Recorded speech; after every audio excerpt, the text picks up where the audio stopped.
series. We are hitting Mark. We're going to the 16th chapter, and I am starting. Now, most of you will know, and if you don't know, it doesn't matter, that Mark's ending is kind of peculiar. It's the second of the 4 Jesus stories, but it kind of ends. It just ends. Most theologians will say that it actually ends historically with the original texts at verse 8. That's what we're going to focus in on. However, verses 9 through to 20 were added, it seems, at a later date. Now, they're beautiful verses, and I've taught from them and will again in the future. But I'm going to focus in on these 8 verses. I'm simply going to identify the progression of 3 ideas through the text, and then we're going to land our time with some prayer and some burritos. How does that sound? All right, chapter 16 and verse 1. I'm sure you've noticed by now we do have a screen and the words are there. They just can't be seen. But if a thought counts, this is one of our thoughts that count. When the Sabbath was over, Mary Magdalene, Mary the mother of James, and Salome brought spices so that they might go and anoint Jesus' body. The context is clear. Jesus has died on the cross. Brutally, and then he is placed in a tomb wrapped in spices, and a massive stone is rolled in front of it, certainly that no 3 ladies could push over, no 3 men could. It took a real bunch of bevy types to get out there and push it out the way. Very early on the first day of the week, the Sunday, just after sunrise, they went on their way to the tomb, and they asked each other, who will roll the stone away from the entrance of the tomb? But when they looked up, they saw the stone, which was very large, had been rolled away. As they entered the tomb, they saw a young man dressed in a white robe sitting on the right side, and they were alarmed. Don't be alarmed, he said. You're looking for Jesus the Nazarene, who was crucified. He has risen. He's not here. See the place where they laid him, but go. Tell his disciples and Peter, he is going ahead of you into Galilee. There you will see him, just as he told you. Trembling and bewildered, the woman went out and fled from the tomb, and they said nothing to anyone. Well, not at that moment. I think they were bewildered and terrified because they were afraid. Now, why did it suddenly end there? Well, we speculate, don't we? We think, well, it could have been that the rest was lost. That's possible. If you think of how things were recorded and handed down, it's highly possible that a chunk of it was lost. Or, secondly, it was just unfinished. Mark just never finished it. A bit like, I'm told, by those of you Game of Thrones followers, that everyone's totally passionate for Jackson to finish it, and he's doing all sorts of projects which drives all of you major followers crazy. I'm not really a follower, so I'm still sane. But for some, he's in his 70s and they are desperate to finish whatever he's supposed to finish. It could be that he just didn't finish it. Thirdly, it could be intentional. What if there's a kind of a pregnant pause at the end of the book? What if a little bit like, you know what, I don't think the story's finished. We are all still busy writing the end of the book. That's possible. N.T. Wright, the great British theologian, teacher, Bishop of Durham, now lecturer at St. Andrews, I think, said this book is the parallel of the first Exodus, and Tyler has done a fabulous job is keeping our feet to the flame of this being the second Exodus. As happened the first time round with the people of Israel enslaved in Egypt, Moses, their Redeemer, comes and brings them out to a land of promise and the first covenant. N.T. Wright says this is the fulfillment of the Exodus that the Exodus said through the prophets and the Psalms. The Messiah was going to do things in a whole new way. You know what? We're at a disadvantage. Jewish kids would have in the day studied the Torah, and those who were in school with the rabbi would have learned most of it off by heart. So they would have known the promises of the Messiah. They would have known the promises of things to come. And now they're faced with, is this it? Is this what was supposed to be? We don't have that. We don't have the deep historical understanding of the early texts. And so that makes it a little difficult for us. But N.T. Wright continues, the Messiah was going to do these things in a whole new way. Now, quite simply, the first three verses deal with what I think to be the truth of the moment. I'll explain in a moment. The second 3 verses deal with the transcendence of the moment, the eternal breaking in on the temple. It's a beautiful, beautiful moment. And if I have one prayer, and I have many, but if I have a prayer, it would be those of you who've never experienced God in a moment, in an encounter, in a whisper, in a touch, God would meet with you today.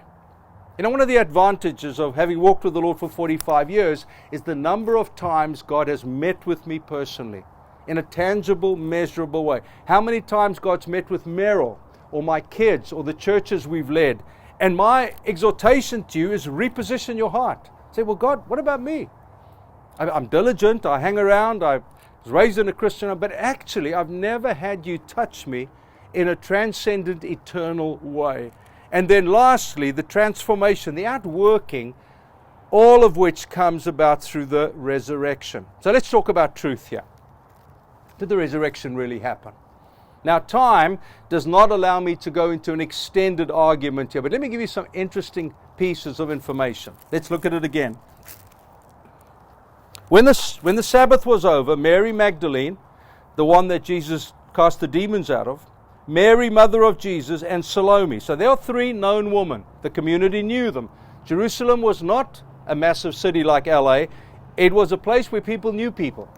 So if you have any doubt, Mark makes no, he doesn't hide it. This isn't a mystery. There was no one there. It was like, it was brillig and a slide, he tore the geil and gimbal in the wave. Or mimsy with a it wasn't like, it wasn't like mythology. It wasn't like some ancient English writing. It was, there's Salome and there's Mary. Remember Mary? No, not that Mary. Mary, the mother of Jesus. Of course we know her. Well, she was there.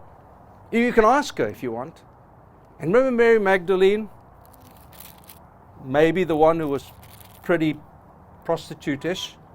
Well, she was there too. And Salome, remember Salome? Well, see, they were there and it was the Sabbath. See, there's historical sequence to it. There's personalities. There's historicity to it. It's giving us some tools to know. This isn't a time where we have to guess. Did it really? Oh, I don't know. I don't know. The Jesus Project took months of academics to get together and research the resurrection. And their conclusion very publicly was absolutely no, the resurrection did not happen. And then to confirm it, they brought a witness who works in a morgue. Well, I can tell you that dead people normally don't rise. You know, I can tell you that. This is not that. In fact, what's even more curious about this passage is that God chooses 3 women. Now you say, well, what's strange about that, says the feminist in you, rising to bite my head off.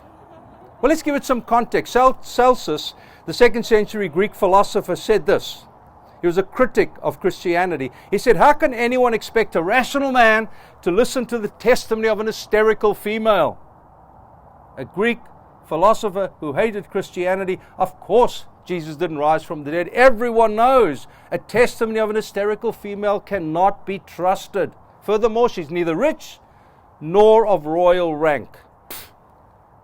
No one who's rational would let 3 women testify to something as ridiculous as that. Jean-Paul Sartre, the philosopher, existential philosopher, said if there's no God, life is absurd. If there is no resurrection, ladies and gentlemen, as we will see in just a moment, we are of all the most to be pitied. Chuck Colson, how many of you know, I'm interested, how many of you know who Chuck Colson is? Just out of interest? 1, 2, 3, 4, 5, okay. So, how many of you have heard of Richard Nixon? Okay. So Richard Nixon's demise was the Watergate scandal, in which basically, as I understand it, some of his guys broke into the Democrats' offices and did some really bad stuff. Now, Chuck Colson was the hitman. He was the guy, maybe the Roger Stone is to Trump, the guy who ended up in prison. He was the guy who did a lot of really dicey stuff. A lawyer who worked the system to keep Nixon in power. Interestingly enough, he said this in his autobiography called Born Again.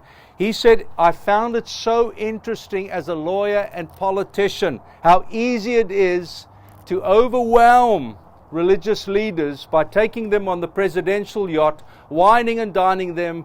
They will say anything you want them to say. Doesn't that sound a tad familiar? I don't know what I'm talking about, but you know what I'm trying to say. Now, Chuck Colson came to faith. He said, I know the resurrection is a fact, and Watergate proved it to me. How, you may ask? Because 12 men testified that they had seen Jesus raised from the dead. Then they proclaimed that truth for 40 years, never once denying it. Everyone was beaten, tortured, stoned, and put in prison. They would not have endured that if it wasn't true. All that they had to say is, Jesus did not rise from the dead, and they were free, and they would not have died. That's all. One sentence. Guaranteed life. So if it was a lie, they must have believed in it incredibly strongly to be prepared to give their life up for it. He goes on to say, Watergate, the scandal, embroiled 12 of the most powerful men in the world. Nixon, Colson, and the rest of the men who ran the nation at that time. And he said they could not keep alive for 3 weeks. And you are telling me 12 apostles can keep alive for 40 years? Absolutely not. Now go with me to 1 Corinthians chapter 15, if you don't mind. I want to just quickly skedaddle through this. It's a beautiful, beautiful passage, but it gives us biblical framing for priority. 1 Corinthians chapter 15. Now, brothers and sisters, I want to remind you of the gospel I preached to you, which you received and on which you've taken your stand. By this gospel you are saved, if you hold firmly to the word I preached to you, because you have, otherwise you would have believed in vain. Here it comes. Listen to this beautiful passage of Scripture. For what I received, I passed on to you as of first importance. Ladies and gentlemen, the resurrection is of first importance. It is the most important piece of our biblical theology. It is the cornerstone, as we'll see in just a moment. Of first importance, what is? That Christ, not any other guru, religious man, philosopher, thought provider, but Christ died for our sins according to the Scriptures. Why is that important?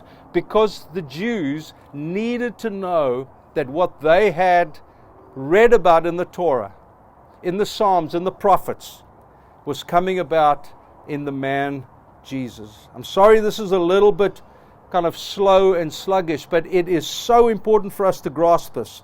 It's of priority, it's Christological, it's biblical, that he was buried and raised on the third day according to the Scriptures. And then he appeared to Cephas, and then the 12. And after that he appeared to more than 500 of the brothers and sisters at the same time, most of whom are still living, though some have fallen asleep. Then he appeared to James, then all the apostles, and last of all he appealed to me also as to one abnormally born.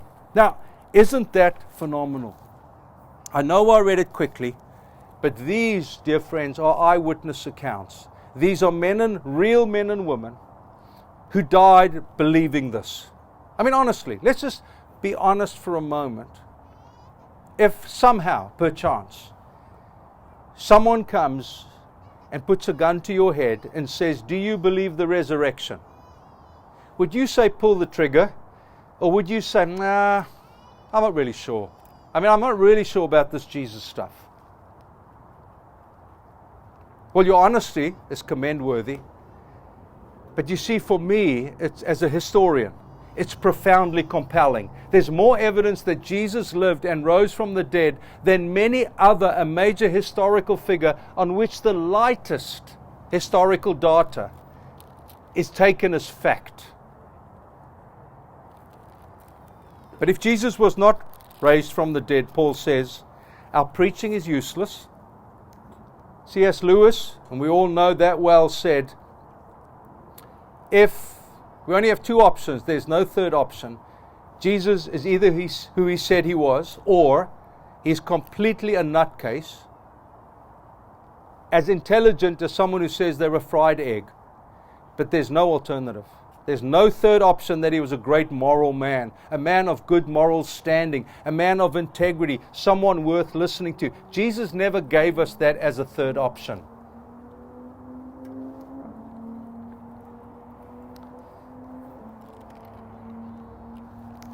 I'll read a Tim Keller quote and then I'll do the others two really quickly.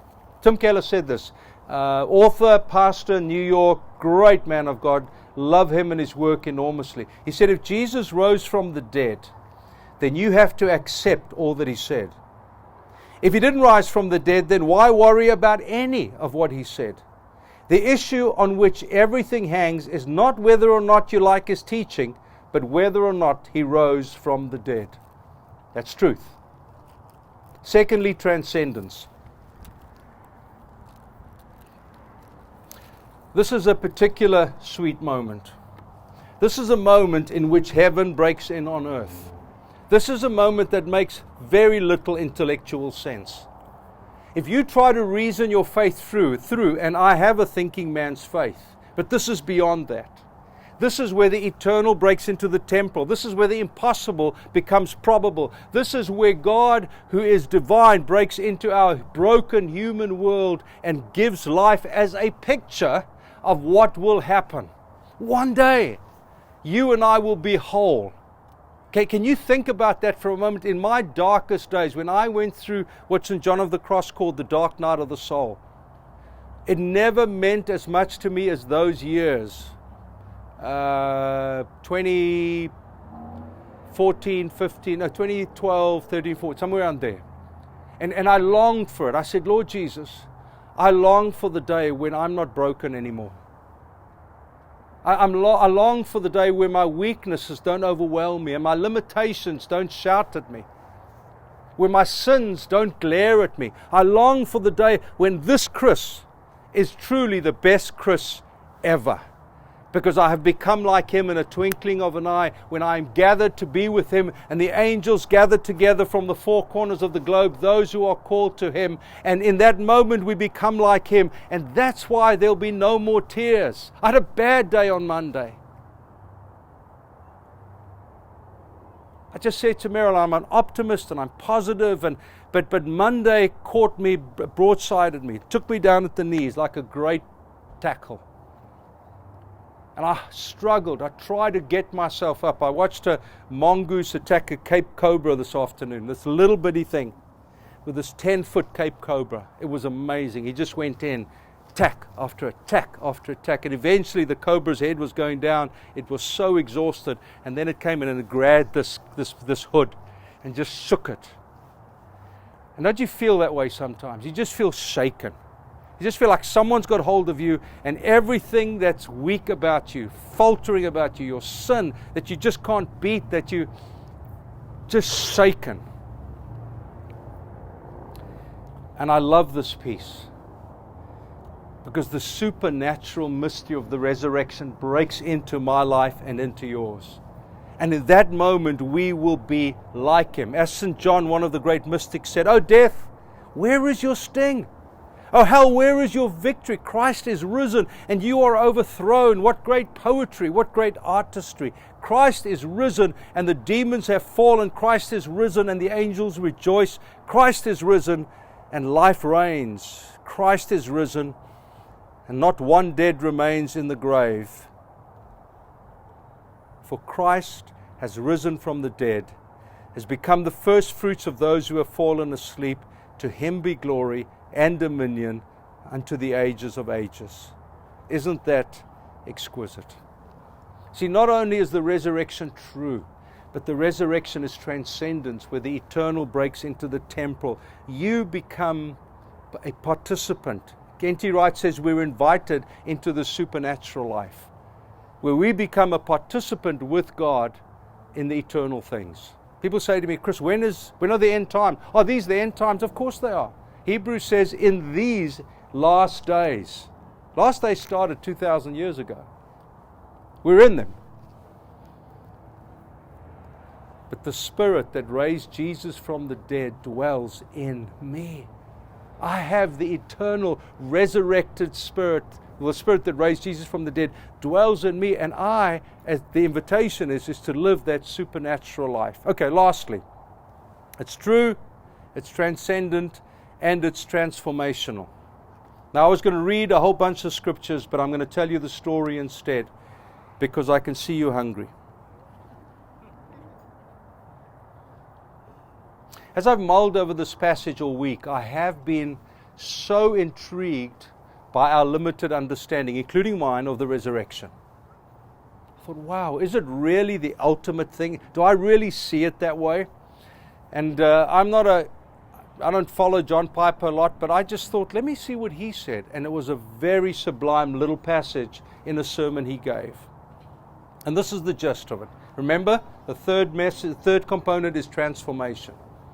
He tells the story in Acts chapter 6 where Paul and Barnabas are walking and ministering, and this little girl, demonized girl, is continuously cussing them out. Well, she's not cussing them out, exaggerating and saying dramatic things. And in frustration, they turn and they rebuke the demon inside of her. Well, her owners freak out, and they get Paul and Silas in prison.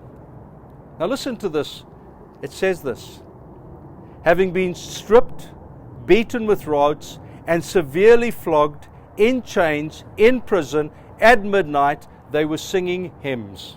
Now, think about that for a moment. Use your imagination just for a moment. They have been stripped, so they're naked. And that's pretty embarrassing, wouldn't you say? They've been beaten with rods. Have any of you ever been spanked out of interest? Have you ever been spanked? Okay. At school, when we got into trouble, we'd walk into the principal's office and he would close the door, and in the corner was kind of a stand with about 12 different bamboo rods there. And you choose which one you want. And he'll say, Mr. Wienand, would you like the thin one or would you like the thick one today? Oh, sir, it's very kind of you to let me choose. I think I'll take the medium-sized one. Very nice, Mr. Wienand. Would you please bend down? And then he'd whip my booty. I know that's strange for some of you. That was just part of the game. If you get in trouble, you get whipped. That's how we do it. You accepted that.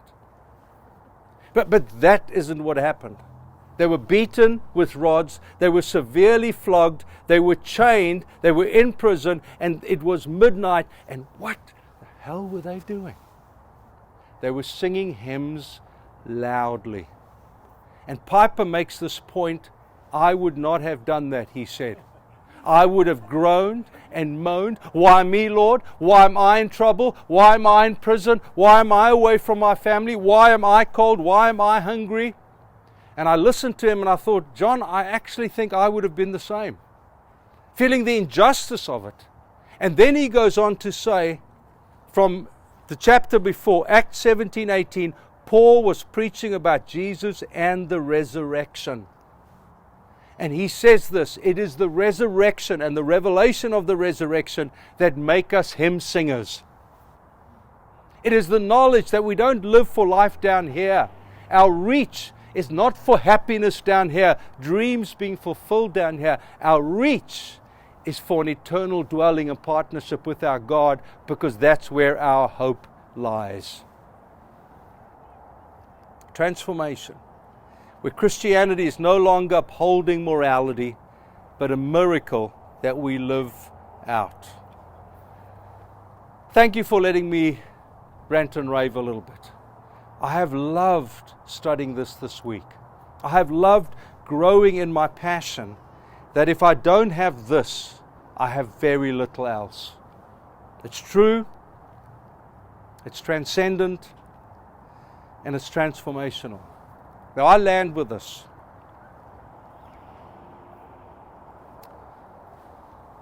Right in the middle of 1 Corinthians 15, yes. I read the first portion quickly. We skedaddled our way through it. It's priority, it's biblical, it's Christological, all that stuff. And at the end of it, there's this beautiful description of the resurrection and its ongoing work. And in the middle is this beautiful little verse. By the grace of God, I am who I am. Here's my invitation to you.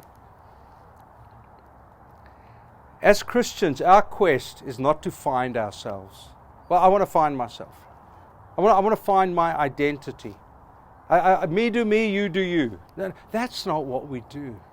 As we tuck ourselves into the shadow of the resurrection, it's the Spirit of that raised Jesus from the dead dwells in me.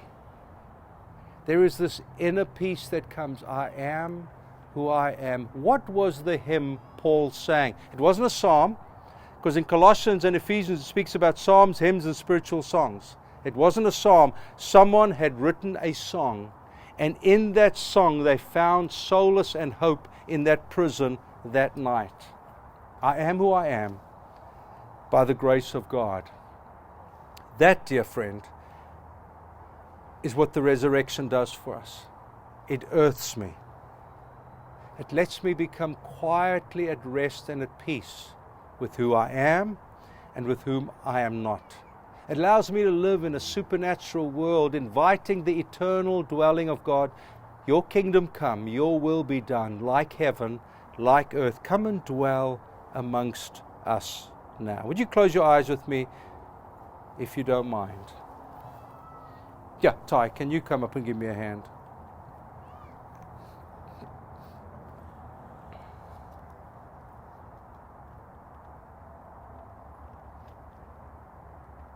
The resurrection is true.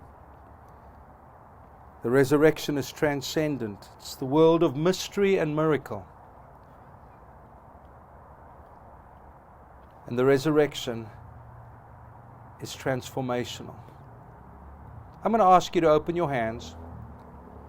And I want you to invite the Spirit that raised Jesus from the dead into that area of your life with which you are most at war right now.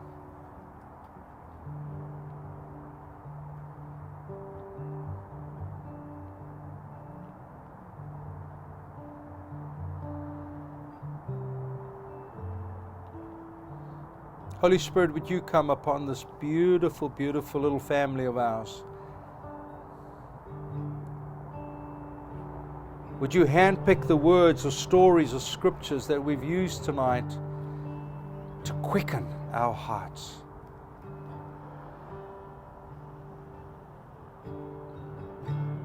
We bring to you this area of brokenness with which we are waging war. We're saying, would you, Spirit of the living God, that breathed into the lungs of the dead Jesus, would you breathe that into our exhausted lungs? Where we're tired of fighting, tired of doing battle with these areas of our lives, but that you would transform us. Would you sit in that posture as Tyler just sings a song over us? If you want someone to pray, you can ask someone next to you. That would be super fun.